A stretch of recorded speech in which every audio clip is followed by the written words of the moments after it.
Kubrick had died, and they came out with that DVD set with the making of The Shining, which you could not find anywhere. And we watched, I think, 3 times in a row because we could not believe there was Stanley Kubrick. And the first time you see him, you're just following Jack Nicholson through the Overlook set.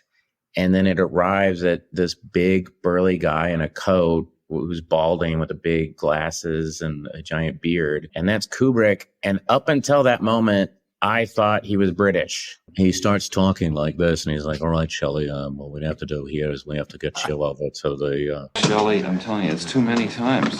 Every time he speaks emphatically, you're jumping, and it looks funny. There's one point where he's like, I think they should play in a wide shot considering the situation. And I was like, wow, this is crazy. He's from the Bronx. I went, oh my God, he's just like a guy from the Bronx who makes these really insane experiences. I remember there's that story. I think Steven Spielberg asked Kubrick, have you heard this? Like that he didn't, Kubrick asked Steven Spielberg, did you like The Shining? And at the time, Spielberg said, not really. And he said, why? And he's like, oh, I just thought Jack Nicholson was really big. And Kubrick said, okay, name your 5 favorite actors. And Steven Spielberg, I think, said like Jimmy Stewart, Spencer Tracy, Henry Fonda, Clark Gable, Robert Montgomery or something. Right. And he went, okay, stop. In that list, you did not mention James Cagney. James Cagney is my all-time favorite actor, and that's why Jack Nicholson is great in The Shining. That's a great story. I thought that was a great story that he shared because you go, oh, he likes that. You know, he wants someone who pops. I love some of Stanley Kubrick's movies, but I remember being I'm still a film geek, but in my 20s, it was really romanticized version of these directors. And you would hear, Stanley Kubrick did 150 takes of Shelley Duvall and Jack Nicholson on the stairs. Yep. And The Shining, I'm going to bash your brains in that scene because he wanted to get Shelley Duvall to this real sense of hysteria and all this. And, we thought that was so cool. And that was being an artist and why it was so great. And then you start doing this as a job. And I've now, I've been in horror movies, I've been in dramas, comedies, everything. And I've seen people do, and I've seen Shelley Duvall in other movies do just that, and I bet it was 5 takes. It's called acting. Yeah. Exactly. That's not Kubrick. That's his ego. That's his. Yeah. I need that process. That's all about ego and stuff. And when people, it's bad when people you start hearing about their process and you know more about the process or remember the process more than the work. You know what I mean? And so in acting, directing, writing, you always hear that stuff. So it is funny. I just don't understand as I get older and as you start doing it, you'll see a great actor do something very similar like that. And Shelley Duvall, those Robert Altman movies, 3 Women. I'm great actor. Yeah. And so I never really, to me, that was more like, again, it's like ego. But that said, I watched The Shining with my oldest daughter not too long ago, and I still enjoyed it. But I was like, I just don't want to be on that set. Elephant Man is a brilliant film. Yeah, it was so heartbreaking too. I remember my parents telling me about the Elephant Man, and I thought it was sad about a deformed man who couldn't lay down to sleep, and if he lay down, he'd die. It was just so heartbreaking. And for David Lynch to be able to take that script and to take that and bring some of his own thing to it and his own kind of be intuitive with it, but not smother it, he made like an incredibly handsome movie. You don't think, I give Mel Brooks deserves a lot of credit for seeing Eraserhead and being like, yeah, this guy could shoot Elephant Man with all these massive British actors and something that needs a really specific gentle touch to it. And John Hurt's performance is amazing. And Anthony Hopkins is the first time he sees him, he just cries. Remember, it's so heartbreaking. And yeah, that was a brilliant scene where he comes in, you don't even show the Elephant Man. It's just Anthony Hopkins' reaction to him, and just one tear goes down his eye. I mean, it's pretty startling that the guy who's doing an elephant, the guy who did Racerhead could, on his second film and first big studio film, have this kind of confidence of how to stage things and shoot things. It was pretty amazing. A friend of mine told me he saw Elephant Man in the theater, and there was a scene where Elephant Man's talking to the singer woman, and it's a very sweet, gentle scene, and she's kind of looking at him like he's a human, and she's saying, "It's so nice to meet you," and it's this quiet moment, and the guy in the theater went, "Killer Elephant Man." Like, he's like, "This is a monster movie, right? When's Elephant Man going to start killing people?" People on Twitter a few months ago noticed a correlation between a story you told and another actor Ryan Gosling told. Yeah. So, that Nick Frost told me that story 15 years ago. So the story was Nick Frost said he was in the movie Elephant Man, and he's watching the movie, and, the end of the movie, there's that opera singer, and she's talking to Elephant Man, and she's being she's talking to the Elephant Man. John Merrick. So she's talking to the noble John. The noble John Merrick. Yes. And she's treating him like a human.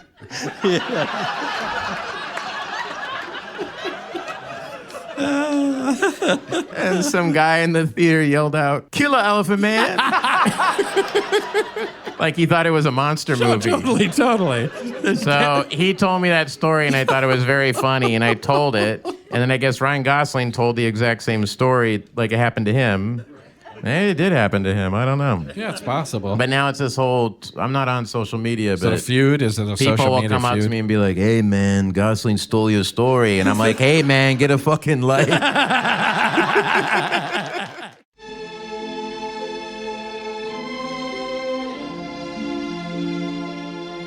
That's why I love his movies, is that he makes them, whatever it is, personal. Like, yeah, I know someone who worked on Raging Bull and said he had like an oxygen, or he has bad asthma. That had nothing to do with cocaine, but he almost died and then went and he died doing New York, almost died making New York, and then decided to go do Raging Bull and didn't want to do it because he didn't like boxing.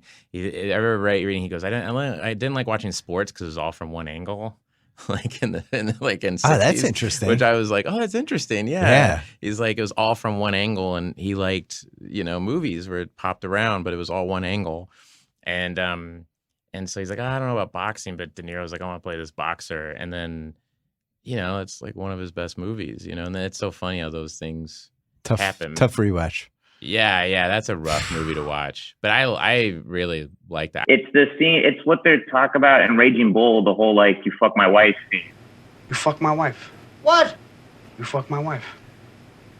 And there's that thing where he was doing it on Joe. They're on Joe Pesci on his coverage, and he's like, "You fuck my wife." And he's like, "No." And then one take, he goes, "You fuck our mother." And Joe Pesci goes, "What?" Like that. And that's the take they use. The take that he's responding to, "You fuck our mother." He's like, "What'd you say?" Like, that's to give him something, and he can make them in these really interesting ways, especially what he did with editing and camera movement. My dad, when I was 15, took me to some benefit thing for Tommy Morrison because he's from Tulsa. Yeah. It was something, and Muhammad Ali and Jake LaMotta were both there. And I got to meet both of them. I have pictures with both of them, like Jake LaMotta and Muhammad Ali, which was fucking insane. Jesus. And I just am like totally terrified, Yeah, like Italian cannibal movies and stuff like that. Yeah, exactly. Italian cannibal movies. Because I only have one other friend who likes shit like that. Yeah. Well, actually, have you seen a lot of those Italian cannibal pictures? Have you ever seen any of those? Has anybody ever seen Cannibal those? Holocaust? Have you guys? Cannibal Holocaust and Cannibal stuff Holocaust. like that. So I saw that at the New Art, and Sam Raimi had bought it. Right. The print Got of a it. nice fresh print of a nice Cannibal fresh Holocaust. print, and it's kind of an unwatchable movie. It's very disgusting. Yeah. What year? What are you talking about? Like year? late 70s. Something like that, late 70s, early 80s. That's not Roger Corman. It's actually an No, Italian. no, it's rest Italian. in peace, Roger Corman. Yes. But rest the in man, peace. the myth. Yeah, absolutely. But that movie is just. I remember I left midway. I don't usually walk out of movies, but I went into the lobby of the New York because I got sick. I was like, "This is disgusting." Yeah. And Sam Raimi walking out just with this look, and he's like, "I can't believe I bought that picture." And I was like, never oh, he seen it hasn't seen it. I don't think he had seen it. Never I was seen like, I can't believe I bought that picture. This is terrible. Oh, no, I got to. That's atrocious. That's This an is atrocity. atrocious. They're eating a turtle. That's a Oh, real that's the live least turtle. of it. Oh, that's Yeah, the least the of least it. of it is the Cannibal fucking turtle. Actually, I wouldn't watch Cannibal Holocaust if I were you guys. I really hated that movie. It's not a Complete I want to see. It's true. Like, what is that? Why? When the Italians? That's exactly it, though. Yeah. And it is. Like, hey, you guys are out there, and then I don't know. Some crazy shit happens in the jungle. That's exactly it. It's completely fucking bizarre. Like, oh, let's give our money to this gentleman. Exactly. Exactly. And they're so sleazy feeling and exploitative. Yeah, the that they music in that one especially is like, yeah. Yeah. Like, I think we need to make it more nauseating.